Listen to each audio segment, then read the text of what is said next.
मैं गीता पे हाथ रख के कसम खाता हूँ, जो कहूँगा सच कहूँगा और सच के सिवाय कुछ नहीं कहूँगा। तो पहले इंडियन कोर्ट्स में गीता, बाइबल, कुरान रखी जाती थी और जो भी आई विटनेस होता था किसी केस का, उसके धर्म के हिसाब से उसको कसम खिलाई जाती थी। बट आज के टाइम पे कोई भी गीता, कुरान या बाइबल की कसम नहीं खाता है और जो आपको इंडियन मूवीज़ में दिखाया जाता है, वो आज प्रैक्टिस नहीं होता इंडियन कोर्ट्स में। बट इतनी इंटरेस्टिंग जो प्रैक्टिस है इंडियन कोर्ट्स में स्टार्ट कैसे हुई और इसको ख़त्म क्यों किया गया, let us learn in this video. इस वीडियो में ये जानते हैं। Let us start the video. तो बात करेंगे स्टार्ट कब हुई, तो ये स्टार्ट हुई थी मुगल राज में। मुगल राज में पाया गया है कि लोगों को जो है उनकी धर्म की किताब पे हाथ रख के कसम खिलाई जाती थी, क्योंकि मुगल्स का मानना था कि इंडियंस अपने धर्म की किताब की झूठी कसम नहीं खा सकते।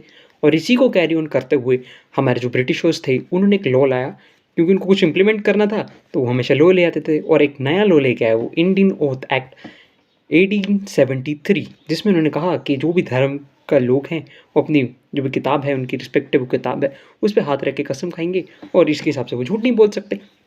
और इसको कंटिन्यू किया गया आज़ादी के बहुत साल बाद भी। और जब 28th हमारी लॉ कमीशन की बैठक हुई, 28th लॉ कमीशन जब आई, तो उसने ये रिकमेंडेशंस दी कि इंडियन ओथ एक्ट 1873 में कुछ चेंजेस किए जाएं और इसे जो है थोड़ा सेकुलर बनाया जाए। इसका रीज़न ये था कि इसको सेकुलर एंड सिस्टम को थोड़ा स्ट्रॉन्ग बनाया जाए, ताकि धर्म जो है वो कोर्ट्स तक ना पहुंच सके। तो ऐसा करने के लिए इसमें चेंज किए गए और इसको लाया गया इंडियन ओथ एक्ट 1963 का ऑथ एक्ट लाया गया। और आज किसी भी किताब जो है, वो कोई भी धर्म की किताब जो है, उसको यूज़ नहीं किया जाता है। सिर्फ ये कहा जाता है, मैं ईश्वर की सौगंध खा के ये कहता हूँ कि मैं जो भी कहूँगा सच के सिवाय कुछ नहीं कहूँगा।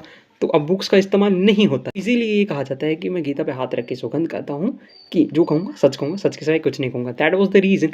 और अगर आप झूठी गवाही देते हैं तो आईपीसी सेक्शंस 193 के तहत आपको जो है वो जेल हो सकती है 7 साल तक की। तो झूठी गवाही मत देना, ठीक है, बहुत फंसोगे। तो if you like the video you can subscribe the channel. जय हिंद, वंदे मातरम।